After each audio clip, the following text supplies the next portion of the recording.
जय हिंद दोस्तों, आप सभी का स्वागत है एक बार फिर से आपके अपने यूट्यूब चैनल यूनिक ज्ञान में। आज हम बीए थर्ड सेमेस्टर में आधुनिक इतिहास के मराठा साम्राज्य के सबसे इम्पोर्टेंट टॉपिक के बारे में पढ़ेंगे, क्योंकि प्रथम आंग्ल मराठा युद्ध, द्वितीय आंग्ल मराठा युद्ध, तृतीय आंग्ल मराठा युद्ध बीए थर्ड सेमेस्टर में परीक्षा की दृष्टि से बहुत ही ज़्यादा महत्वपूर्ण है। यह प्रश्न जरूर पूछा जाता है, या तो प्रथम आंग्ल मराठा युद्ध या तो प्रथम द्वितीय तृतीय किसी भी आंग्ल मराठा युद्ध के बारे में प्रश्न आपको देखने को अवश्य मिलेगा। इसलिए वीडियो अंत तक देखें, एक एक टॉपिक बहुत ही अच्छे तरीके से आपको समझाया जाएगा। और वीडियो आप अगर अंत तक देख लेते हैं तो विश्वास रखिए आपका एग्ज़ाम में एक भी प्रश्न नहीं छूटने वाला है। इसलिए अगर आप चैनल पर नए हों तो चैनल सब्सक्राइब कर लीजिए, जिससे आने वाली वीडियोस भी आपको प्राप्त हो सकें, क्योंकि ऐसे ही महत्वपूर्ण वीडियोस इस चैनल पर आती रहती हैं। तो चलिए शुरू करते हैं। मराठा साम्राज्य। सर्वप्रथम हम मराठा साम्राज्य का उदय के बारे में पढ़ेंगे, तत्पश्चात उसमें आंग्ल मराठा युद्ध प्रथम द्वितीय तृतीय के बारे में भी पढ़ेंगे, क्योंकि किसी भी चीज़ के अंत के बारे में अगर आपके सिलेबस में है और आप उदय नहीं जानते हैं तो अंत अच्छे से समझ नहीं पाएंगे। तो मराठा साम्राज्य का उदय किस प्रकार हुआ, उसमें कितने छत्रपति हुए, कितने पेशवा हुए, उसको बहुत ही अच्छे तरीके से समझेंगे। तो चलिए देखते हैं मराठा साम्राज्य का सर्वप्रथम उदय। मराठा साम्राज्य। मराठों के पूर्वज राजस्थान के सिसोदिया वंश के सूर्यवंशी राजपूत थे। अगर हम बात करें मराठों के पूर्वज की तो वह सूर्यवंशी राजपूत थे, वो भी राजस्थान के सिसोदिया वंश के। अगर हम जानना चाहें कि मराठा साम्राज्य का उदय कैसे हुआ, तो महाराष्ट्र की भक्ति आंदोलन, महाराष्ट्र में जो भक्ति आंदोलन हुआ था और औरंगजेब की कट्टर धार्मिक नीति मराठों के उदय का कारण बनी है। औरंगजेब ने जिस कट्टरता से धार्मिक नीति लोगों के ऊपर अपनाया, उसी के कारण तथा महाराष्ट्र की भक्ति आंदोलन के कारण मराठों का उदय हुआ था। मराठा साम्राज्य की स्थापना किसने की थी? शिवाजी ने। यह हमारे लिए बहुत महत्वपूर्ण प्रश्न बन जाता है। अगर हम आगे देखें तो शिवाजी का जन्म कब हुआ था? 20 अप्रैल 1627 ईस्वी को पूना के निकट सिवनेर नामक स्थान पर हुआ था। शिवाजी का जन्म कब हुआ था? 20 अप्रैल 1627 ईस्वी को पूना के निकट सिवनेर नामक स्थान पर हुआ था। इनके पिताजी का नाम शाहजी भोसले तथा माताजी का नाम जीजाबाई था, और इनके गुरु कोंडदेव थे। अगर बात करें इनके आध्यात्मिक गुरु के, तो वह थे रामदास जी थे। और इनके पिताजी का नाम आप क्या याद किए हैं? शाहजी भोसले, माताजी जीजाबाई और गुरु कोंडदेव। आध्यात्मिक गुरु इनके गुरु रामदास थे। और अगर शिवाजी के सौतेली माँ का नाम पूछा जाए तो आप क्या बताएंगे? तुकाबाई। आगे हम देखते हैं, शिवाजी के पिता शाहजी भोसले पहले अहमदनगर के शासक के यहाँ नौकरी करते थे। अहमदनगर के शासक के यहाँ शिवाजी के पिता शाहजी भोसले सबसे पहले नौकरी करते थे। जब अहमदनगर पर मुगलों का अधिकार हो गया तो शाहजी भोसले बीजापुर के शासक के यहाँ नौकरी करने लगे और अपनी अपेक्षित पत्नी जीजाबाई और पुत्र शिवाजी को पूना की जागीर सौंप दिया उन्होंने।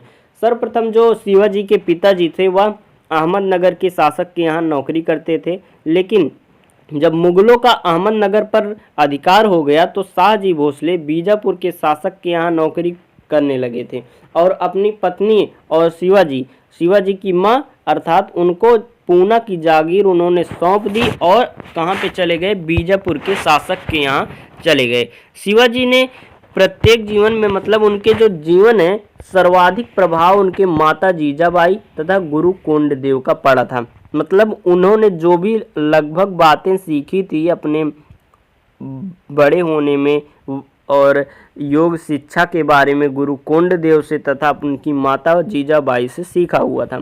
शिवाजी दक्षिण भारत में मुस्लिम शासन के स्थान पर हिंदू साम्राज्य बड़ा करना चाहते थे। उनका क्या विचार था? को जो दक्षिण में मुस्लिम का शासन अर्थात औरंगजेब का शासन, मुगल शासन था, उसको गिराकर या ख़त्म करके हिंदू साम्राज्य को बड़ा करना चाहते थे। शिवाजी को पहाड़ी चूहा के नाम से भी जाना जाता है। क्यों जाना जाता है? क्योंकि वह छुप छुप कर छापामार पद्धति का, गुरिल्ला पद्धति का युद्ध में तकनीक या प्रयोग करते थे। शिवाजी ने गुरिल्ला पद्धति या छापामार पद्धति का प्रयोग अपने युद्ध अभियान में सबसे अधिक किया। और इस पद्धति में क्या होता है, रुक रुक कर तथा अचानक हमला किया जाता है। वह छुप छुप कर अचानक से हमला किया करते थे, इसलिए शिवाजी को पहाड़ी चूहा के नाम से भी जाना जाता है। शिवाजी ने गुरिल्ला पद्धति को अहमदनगर के शासन मलिक अंबर से सीखा हुआ था। अहमदनगर के शासक मलिक अंबर से उन्होंने गुरिल्ला पद्धति युद्ध तकनीक सीखी हुई थी। मलिक अंबर अहमदनगर, आपको याद होगा शाहजी भोसले उनके जो पिता थे शिवाजी के, वह सर्वप्रथम इन्हीं के यहाँ कार्य करते थे। जब मुगलों का इनके ऊपर दबदबा बढ़ गया तब वह बीजापुर जाकर शासन करने लगे और पूना की जागीर इनकी माँ जीजाबाई और शिवाजी के हवाले करके वह बीजापुर चले गए।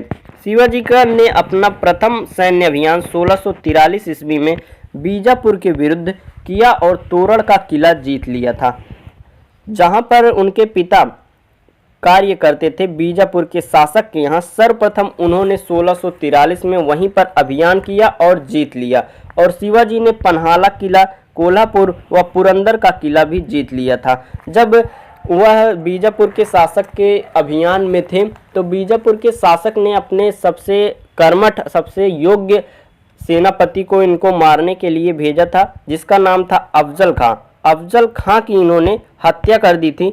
और अफजल खां की जब इन्होंने हत्या कर दी तो पूरे आसपास के क्षेत्र में बहुत ही ज़्यादा इनका खौफ फैल गया, क्योंकि अफजल खां जो था वह बहुत ही ताकतवर था और बहुत ही विशालकाय था, बीजापुर का सेनापति था। जब बीजापुर के शासक ने शिवाजी को मारने के लिए अफजल खां को भेजा तो शिवाजी ने उन्हें मार दिया, क्योंकि वह जिस प्रकार आप मिलने आएंगे उसी प्रकार मिलते थे। जैसे आप प्यार से बातें करने आते हैं तो वह प्यार से बातें करते थे। अफजल खां उन्हें धोखे से मारने के लिए आया था और वह अफजल खां को उसी हिसाब से मार देते हैं।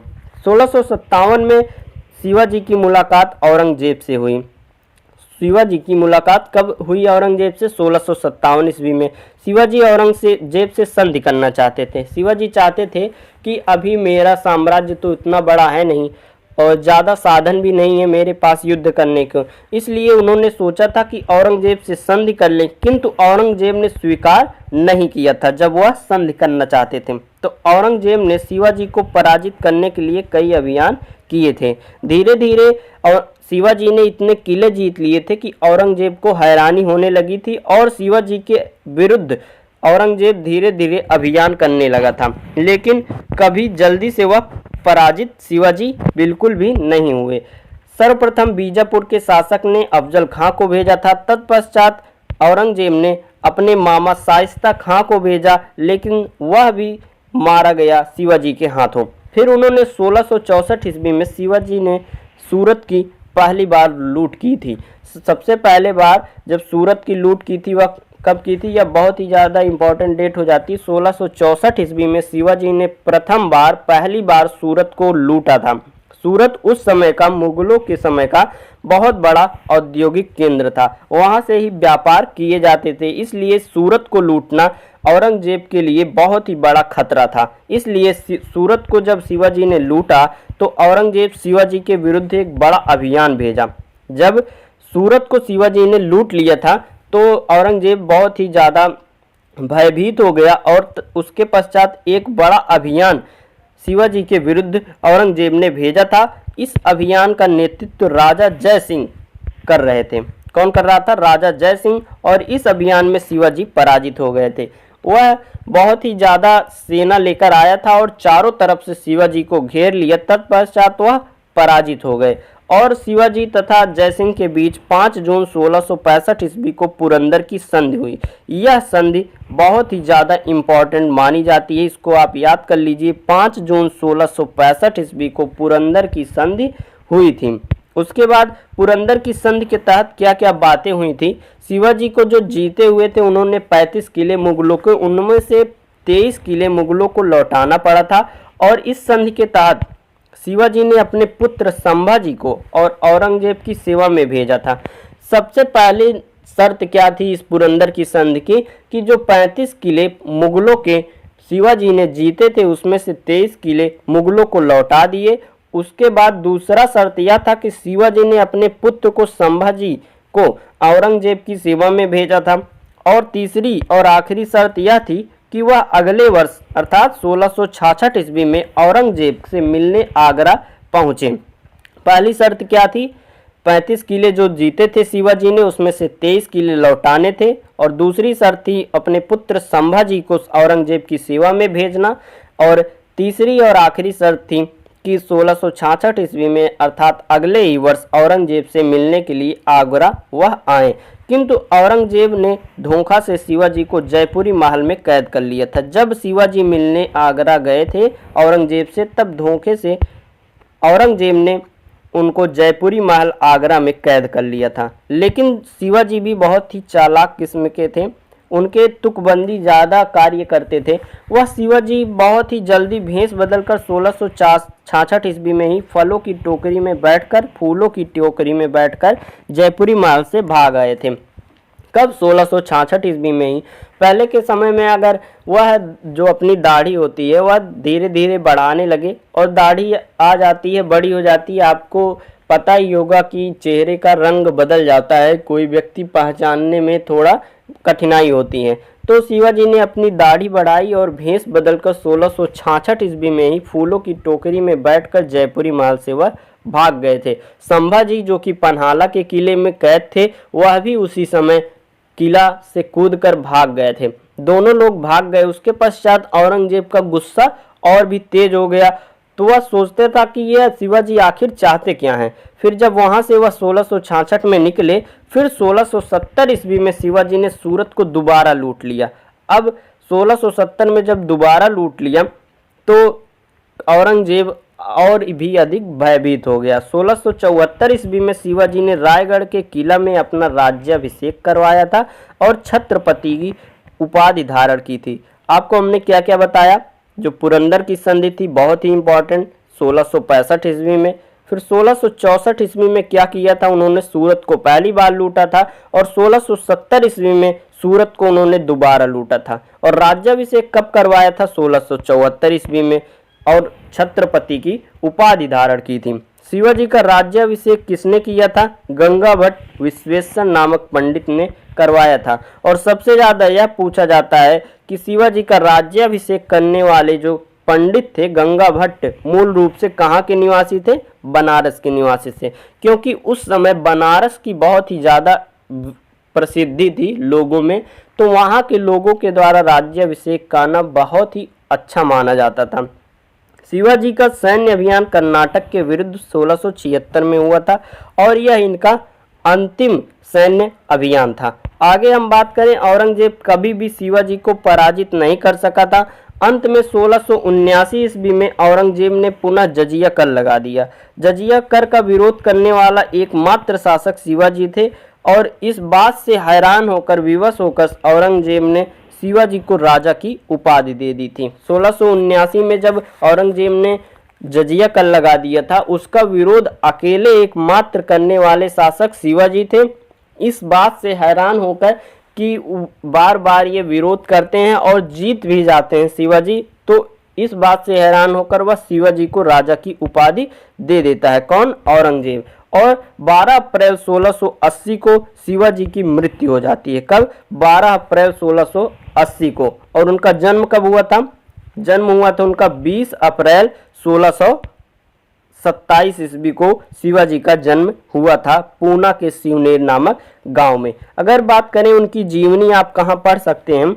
शिवाजी की जीवनी बखर नामक पुस्तक में लिखी गई है, और इस पुस्तक में शिवाजी की उपलब्धियों के साथ साथ मराठों के बारे में भी जानकारी मिलती है। आगे हम देखेंगे संभाजी महाराज के बारे में। सर्वप्रथम देखेंगे कि शिवाजी के उत्तराधिकारी कौन थे।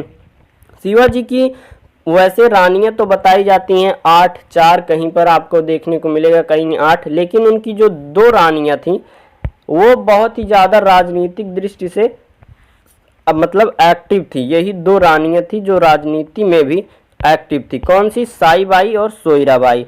साईबाई के पुत्र का नाम था संभाजी, और साहू जी के पुत्र मतलब संभाजी के पुत्र का नाम था साहू जी। ये 2 उनके पुत्र थे। साईबाई का पुत्र का नाम था संभाजी, और संभाजी के पुत्र का नाम था साहू जी। दूसरी पत्नी थी उनकी सोयराबाई, उनके पुत्र का नाम था राजा राम, और राजा राम के पुत्र का नाम था शिवाजी द्वितीय। आगे देखेंगे कि उनके उत्तराधिकारी शिवाजी के बाद उनके उत्तराधिकारी कौन बनते हैं। हमने आपको बताया था जब 1666 ईस्वी में शिवाजी भागे थे जयपुरी के महल से वेश बदलकर, उसी समय पन्हाला के किला से कैद थे जो संभाजी महाराज, वो भी भाग गए थे और शिवाजी के मृत्यु के पश्चात वह मराठा साम्राज्य के छत्रपति बने थे। 1686 ईस्वी में संभाजी ने औरंगजेब के विद्रोही पुत्र अकबर द्वितीय को शरण दे दिया, जिस कारण औरंगजेब ने संभाजी को यातना देकर मार दिया था और उनके पुत्र साहू जी को बंदी बना लिया था। 1686 ईस्वी की बात है। औरंगजेब का एक पुत्र था अकबर द्वितीय, उसने औरंगजेब के खिलाफ विद्रोह कर दिया था और उसको शरण दे दिया था संभाजी महाराज ने। इसी पर क्रुद्ध होकर औरंगजेब ने संभाजी को अपने कैद में किया और बहुत यातनाएं दी, जिससे उनकी मृत्यु हो गई और उनके पुत्र साहू जी को भी बंदी बना लिया था। संभाजी के बाद राजा राम शासक बना, जो कि उनकी शिवाजी की दूसरी पत्नी के पुत्र था राजा राम, वह शासक बना, किंतु 1700 ईस्वी में उसकी मृत्यु हो गई। तो शायद जो राजा राम का पुत्र हमने आपको बताया था शिवाजी द्वितीय, वह बहुत ही अल्पायु था। जो राजा राम की पत्नी थी ताराबाई, उन्होंने अल्पायु में ही अपने पुत्र, उनका पुत्र जो था शिवाजी द्वितीय अल्पायु था, उनको शासक बना दिया और खुद उसकी संरक्षक बन गई थी। साहू जी को मुगल दरबार में कैद संभाजी का पुत्र को बहादुर शाह ने मराठा शक्ति को कमजोर करने के लिए छोड़ दिया था। जो साहू जी थे मुगल, उस समय कौन था? बहादुर शाह।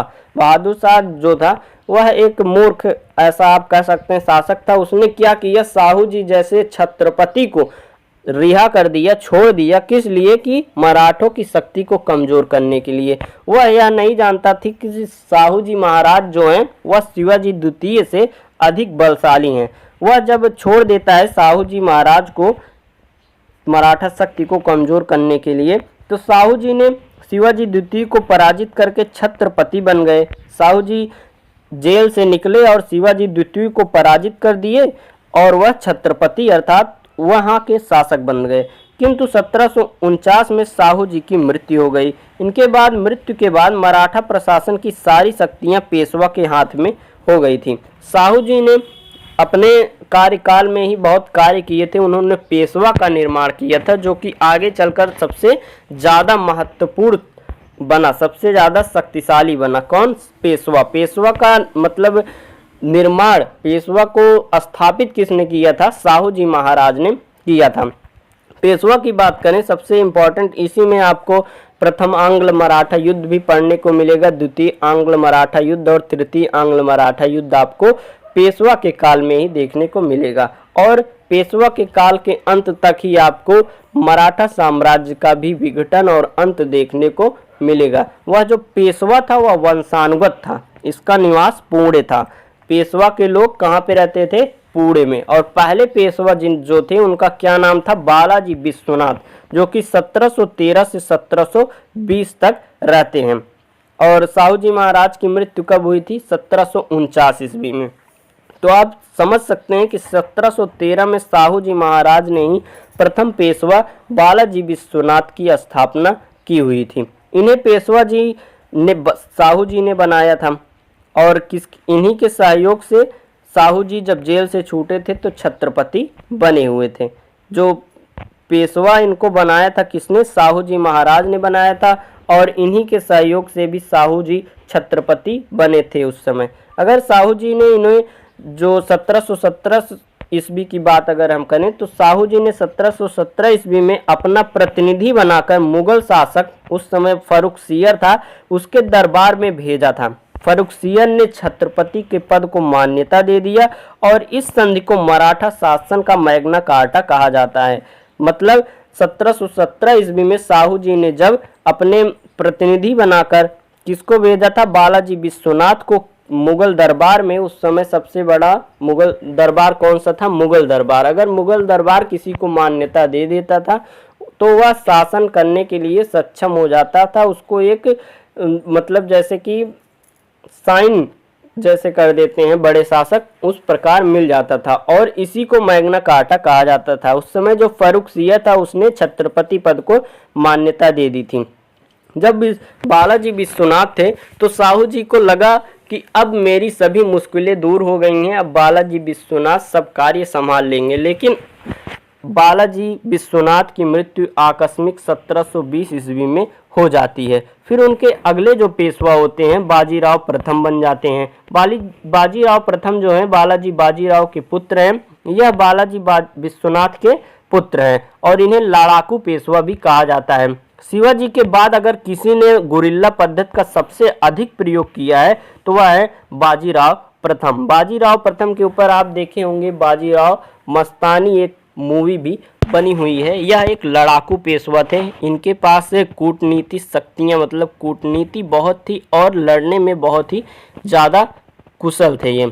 बाजीराव प्रथम ने 1728 ईस्वी में हैदराबाद के शासक निजाम उल मुल्क को हराकर उनसे मुंशी शिवगांव की संधि की थी और मुंशी शिवगांव की इन्होंने शर्त क्या रखी थी, जब भी हम उत्तर की तरफ लड़ाई करने जाएं तो आप दक्षिण से शांति बनाए रखें। नहीं तो पहले क्या होता था कि जैसे अगर उत्तर में लड़ने के लिए मराठा जाते थे तो दक्षिण से निजाम उल मुल्क अर्थात हैदराबाद का शासक जो था वह युद्ध के लिए आक्रमण कर दिया करता था। तो उत्तर में भी युद्ध दक्षिण में युद्ध, इसलिए वहाँ पर मुश्किल हो जाती थी। तो उन्होंने 1728 ईस्वी में हैदराबाद के शासक को हराकर मुंशी शिवगांव की संधि की थी, जिसका यह शर्त था अगर हम युद्ध करने जाएं उत्तर में तो दक्षिण से आप बिल्कुल शांति बनाए रखें।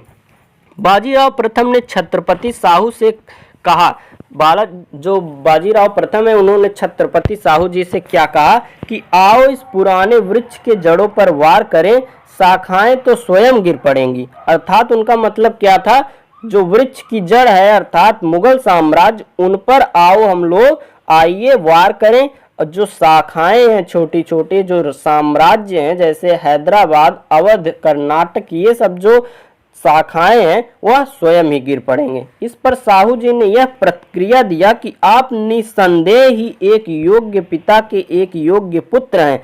आपके प्रयासों से मराठा साम्राज्य का पताका कटक से अटक तक लहराए जाएंगे।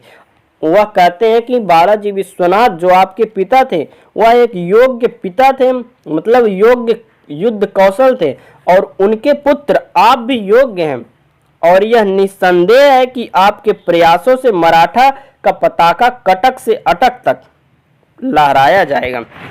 आगे देखते हैं कि बाजीराव प्रथम ने 1737 ईस्वी में मात्र 500 घुड़सवार लेकर मुगल शासक मोहम्मद शाह पर आक्रमण कर दिया। 1737 ईस्वी में कौन था मुगल शासक? मोहम्मद शाह। उन पर 500 घुड़सवारों को लेकर दिल्ली पर आक्रमण कर दिया और दिल्ली को पूरी तरह लूटा और मोहम्मद शाह से एक संधि की जिसके तहत 5 लाख प्रतिवर्ष लेकर विदेशी आक्रमण के समय सैन्य मदद लेने के लिए वचन दिया। वह जब 1737 ईस्वी में 500 घुड़सवार लेकर दिल्ली पर आक्रमण करते हैं और दिल्ली को पूरी तरह लूट लेते हैं, साथ ही साथ वह एक संधि करते हैं मोहम्मद शाह के साथ कि 5 लाख रुपए प्रतिवर्ष आप मुझे दीजिए, आपके ऊपर कोई भी विदेशी आक्रमण होगा उसमें आपको हम सैन्य मदद जरूर देंगे। यह वचन देकर यह संधि करते हैं। लेकिन 1739 में जब एशिया का नेपोलियन कहा जाने वाला नादिर शाह ने दिल्ली पर आक्रमण किया, जब 1739 में नादिर शाह ने दिल्ली पर आक्रमण किया था तो बाजीराव ने कोई भी सैन्य मदद नहीं किया था। उन्होंने संधि तो की थी, वचन तो दिया था, लेकिन 1739 में जब नादिर शाह आता है तो उन्होंने कोई भी मदद नहीं की थी। आगे बात करें, बाजीराव ने पुर्तगालियों से सालसेट तथा बसीन महल छीन लिया था। सालसेट द्वीप है, वहाँ पर जो महल था बसीन महल, सालसेट भी और बसीन दोनों उन्होंने छीन लिया था। बाजीराव हिंदू पद पातशाही की स्थापना करना चाहते थे। बाजीराव का संबंध मस्तानी नामक एक महिला से था, मुस्लिम महिला से था और साहू जी ने अपने बाजीराव प्रथम के समय में ही मराठा साम्राज्य को 5 परिसंघ में बांट दिया था, क्योंकि वह जानते थे कि पेशवा जो है उसकी शक्तियां धीरे धीरे बढ़ती जा रही हैं और एक ऐसा समय आएगा कि वह पूरे मराठा साम्राज्य पर शासन करने लगेगा। इसलिए साहू जी ने पहले ही अपने पूरे मराठा साम्राज्य को 5 भागों में विभाजित कर दिया था। अपने साम्राज्य को कौन कौन सा था? बड़ौदा के गायकवाड़, कौन कौन? बड़ौदा के गायकवाड़ और पूना के पेशवा, नागपुर के भोसले, इंदौर के होलकर, ग्वालियर के सिंधिया। ये प्रश्न आपको मिल सकते हैं, इसलिए आप याद कर लीजिए। बड़ौदा के गायकवाड़, पूना के पेशवा, नागपुर के भोसले, इंदौर के होलकर और ग्वालियर के सिंधिया। किसने विभाजित किया था? साहू जी ने। किसके समय में किया था? बाजीराव प्रथम के समय में किया था। फिर आगे अगले पेशवा होते हैं बालाजी बाजीराव, जिनके समय में सबसे अधिक विस्तार मराठा साम्राज्य का होता है, इसीलिए इनको शिवाजी के बाद दूसरा संस्थापक कहा जाता है। देखते हैं कि बालाजी बाजीराव को नाना साहब के नाम से भी जाना जाता है और इनके समय मराठा साम्राज्य का सर्वाधिक विस्तार हुआ। इन्होंने आपको जो बताया कि सर्वाधिक विस्तार हुआ और यही कारण था कि बालाजी बाजीराव को शिवाजी के बाद मराठा का दूसरा संस्थापक कहा जाता था। 1749 में जब छत्रपति शिवाजी की मृत्यु हो गई तो 1750 ईस्वी में संगोला के संधि के तहत छत्रपति के पद को समाप्त कर दिया गया और मराठा साम्राज्य पूरी तरह पेशवा के अधीन हुआ। साहू जी को जिस बात की डर थी कि आगे चल के पेशवा बहुत ही ज़्यादा शक्तिशाली हो जाएंगे और पूरे साम्राज्य पर अपनी मतलब धौंस जमा लेंगे और अधिकार जमा लेंगे, अपने अधीन कर लेंगे, वही हुआ। 1749 ईस्वी में मृत्यु हो गई छत्रपति साहू जी महाराज की और 1750 में उन्होंने किसने? बालाजी बाजीराव ने एक संधि की, संगोला की संधि, जिसके तहत छत्रपति के पद को समाप्त कर दिया गया और मराठा साम्राज्य को पूरी तरह पेशवा के अधीन कर लिया गया। 1752 ईस्वी में झलकी की संधि के द्वारा उन्होंने हैदराबाद के निजाम ने मराठों को अधीनता स्वीकार कर लिया। जो बाजीराव प्रथम थे, उन्होंने जब याद करिए मुंशी शिवगांव की संधि जो हमने आपको बताई किया था, उन्होंने उसमें सिर्फ शांति बनाए रखने के लिए शर्त रखी गई थी, लेकिन 1752 ईस्वी में जो झलकी की संधि बालाजी बाजीराव ने किया उसमें हैदराबाद को अपने अधीन कर लिया। और 1461 ईस्वी को सन 14 जनवरी 1761 को अफगान के सेनापति अहमद शाह अब्दाली ने मराठों के साथ पानीपत तृतीय युद्ध किया। इस युद्ध में मराठों का नेतृत्व सदाशिवराव भाऊ और विश्वासराव भाऊ ने किया और यह दोनों युद्ध में लड़ते हुए मारे गए। इस युद्ध में मराठा बुरी तरह पराजित हुआ था। पानीपत का तृतीय युद्ध किसके समय हुआ था? बालाजी बाजीराव के समय हुआ था। इसका नेतृत्व मराठों की तरफ से किसने किया था? सदाशिवराव भाऊ और विश्वासराव भाऊ ने किया था। पानीपत का तृतीय युद्ध कब हुआ था? 14 जनवरी 1761 को हुआ था। किसके किसके बीच हुआ था? सेनापति अहमद शाह अब्दाली जो कि अफगान का था और मराठों के बीच हुआ था। यह बहुत ही इम्पोर्टेंट हो जाता है। आगे देखेंगे मराठों के पराजय जब हो जाता है पानीपत के तृतीय युद्ध में, तो मराठों के पराजय की खबर सुनकर पेशवा बालाजी बाजीराव की मृत्यु हो जाती है। इतिहासकार जो सिडनी ओपन है उन्होंने कहा है कि पानीपत का तृतीय युद्ध यह सिद्ध नहीं कर सका कि भारत में किसका शासन होगा, लेकिन यह जरूर सिद्ध कर दिया कि भारत में किसका शासन नहीं होगा, क्योंकि वहां पर मराठा साम्राज्य बुरी तरह से पराजित हो गया था और सारा धन लूट कर लेकर अहमद शाह अब्दाली चला गया था। इसलिए इतिहासकार सिडनी ओपन कहते हैं कि भारत में किसका शासन होगा यह पानीपत का तृतीय युद्ध नहीं सिद्ध कर सका, लेकिन यह जरूर सिद्ध कर दिया क्योंकि भारत में किसका शासन नहीं होगा, क्योंकि अहमद शाह अब्दाली जीतने के बाद यहाँ पर शासन करने के लिए नहीं रुकता है, वह सभी लूट का माल लेकर वापस अफगान लौट जाता है। आगे बात करें अगले पेशवा कौन होते हैं बालाजी बाजीराव के बाद? माधव नारायण राव 1761 से 1772 तक। और इनके समय मराठा साम्राज्य की खोई शक्तियां दोबारा मिलने लगी थी। यह एक योग्य पेशवा थे, लेकिन इनके मुगल शासक शाह आलम द्वितीय को दोबारा मुगल गद्दी पर बैठाया था, जो अहमद शाह अब्दाली के डर से दिल्ली छोड़कर भाग गया था। किंतु इसी वर्ष माधव नारायण की मृत्यु हो गई। जो माधव नारायण राव थे वह बहुत ही ज़्यादा योग्य पेशवा थे। इन्होंने अपने मराठा साम्राज्य की खोई शक्तियों को दोबारा मिलाने लगे थे, लेकिन उसी समय इनकी मृत्यु हो गई। इन्होंने एक कार्य और किया था। मुगल शासक जो कि अहमद शाह अब्दाली के डर से भाग गया था, उसको लाकर गद्दी पर इन्होंने बैठाया था। नारायण राव अगले पेशवा बनते हैं 1772 से 73। इनका कार्यकाल बहुत छोटा था। इनका जो चाचा रघुनाथ राव रहते हैं, उन्होंने इनकी हत्या कर दी थी। आगे बात करें माधव राव द्वितीय 1773 से 1795। यह अल्पायु थे, अतः इसे सहायता देने के लिए बार भाई परिषद का गठन किया गया। यह परिषद 12 मंत्रियों का एक समूह था। इसमें सबसे प्रमुख नाना फडणवीस तथा महादजी सिंधिया थे। माधवराव अल्पायु थे द्वितीय नारायण माधवराव, इसलिए उनको सहायता देने के लिए एक बार भाई संधि का परिषद का गठन किया गया था और यह परिषद 12 मंत्रियों का था, जिसमें सबसे प्रमुख नाना फडणवीस तथा महादजी सिंधिया थे। नाना फडणवीस जो थे उन्हें मराठों का मैकियावेली कहकर पुकारा जाता था। रघुनाथ राव रघुवा ने खुद पेशवा बनने के लिए अंग्रेजों के साथ 1775 में सूरत की संधि कर ली थी और अंग्रेजों को उपहार में वसीम तथा सालसेट दे दिया था, किंतु बाद में अंग्रेज अपने वादे से मुकर गए।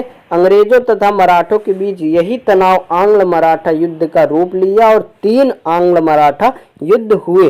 अब आपको ये सब बहुत ही अच्छे से समझना होगा, क्योंकि तीनों मराठा युद्ध में से कोई ना कोई युद्ध आपके पेपर में पूछा जाएगा। प्रथम आंग्ल मराठा युद्ध 1775 से 82 तक हुआ था। ये सबसे इम्पोर्टेंट बात आप याद कर लेंगे। 1775 से 1782 तक प्रथम मराठा युद्ध हुआ था। यह युद्ध महादजी सिंधिया की अध्यक्षता में सालबाई के संधि के तहत 1782 ईस्वी में समाप्त हुआ।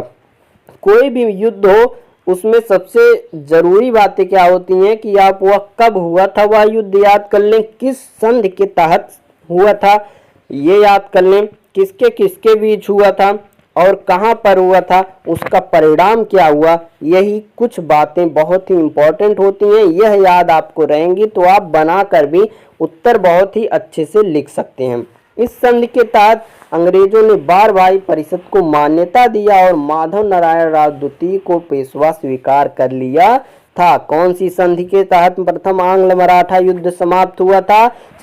सालबाई के संधि के तहत। और कब हुआ था प्रथम आंग्ल मराठा युद्ध? 1775 से 1782। 1795 ईस्वी में महादजी सिंधिया तथा माधव नारायण द्वितीय दोनों की मृत्यु हो गई थी और अगला पेशवा बाजीराव द्वितीय बना था। बाजीराव द्वितीय 1795 ईस्वी से 1818 ईस्वी तक शासन किया था। यह अंतिम पेशवा था और इसके समय द्वितीय आंग्ल मराठा युद्ध हुआ। इस पेशवा ने अंग्रेजों की अधीनता स्वीकार कर ली थी। अंग्रेजों की अधीनता स्वीकार करने वाला पेशवा कौन था? बाजीराव द्वितीय। द्वितीय आंग्ल मराठा युद्ध देखते हैं 1803 से 1806 तक था। प्रथम आंग्ल मराठा युद्ध कब से कब तक था? 1775 से 1782। उसके 20 वर्ष पश्चात 1803 में द्वितीय आंग्ल मराठा युद्ध होता है और यह युद्ध वसीम की संधि के तहत समाप्त होता है। किसी संधि के तहत? वसीम की संधि के तहत समाप्त होता है। इस संधि के तहत पेशवा बाजीराव द्वितीय ने अंग्रेजों की अधीनता स्वीकार कर ली। इस संधि को भोसले, होलकर तथा सिंधिया ने स्वीकार नहीं किया था और यह तृतीय आंग्ल मराठा युद्ध का कारण बना था। गायकवाड़ ने कोई भी युद्ध अंग्रेजों के खिलाफ नहीं किया था। पेशवा ने देखिए द्वितीय आंग्ल मराठा युद्ध में अधीनता स्वीकार कर ली। अब बचे कौन? 3, भोसले, होलकर तथा सिंधिया, और इन्हीं तीनों ने स्वीकार नहीं किया, इसलिए तृतीय आंग्ल मराठा युद्ध इन्हीं सब के कारण हुआ था। इन्हीं लोगों ने विद्रोह किया था।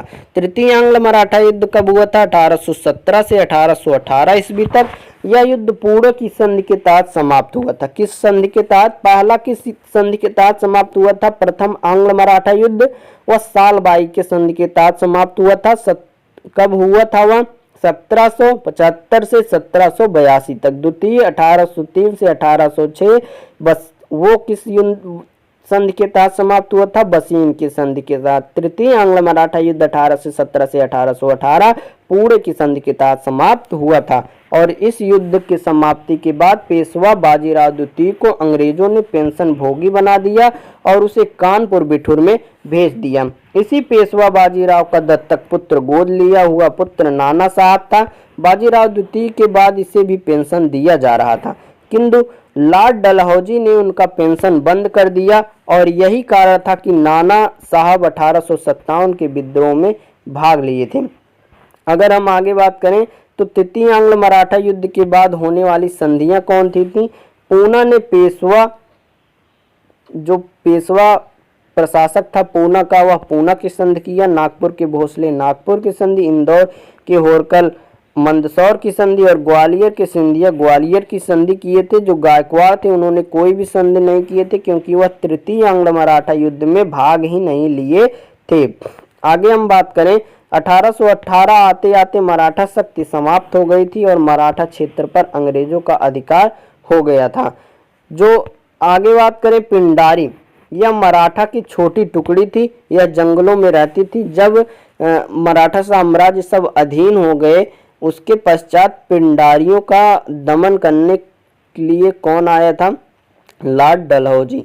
पिंडारियों का उदय हुआ। यह मराठों की छोटी टुकड़ी थी और यह जंगलों में रहती थी। छापामार युद्ध पद्धति करके अंग्रेजों से लड़ती थी। मेलकम ग्रे नामक इतिहासकार ने पिंडारियों को मराठों का कुत्ता कहा है। यह जो कि गलत है, ऐसा नहीं कहना चाहिए, लेकिन इसको याद कर लीजिए, बहुत ही इंपॉर्टेंट है। मेलकम ग्रे इतिहासकार हैं जिन्होंने पिंडारियों को मराठों का कुत्ता कहा है।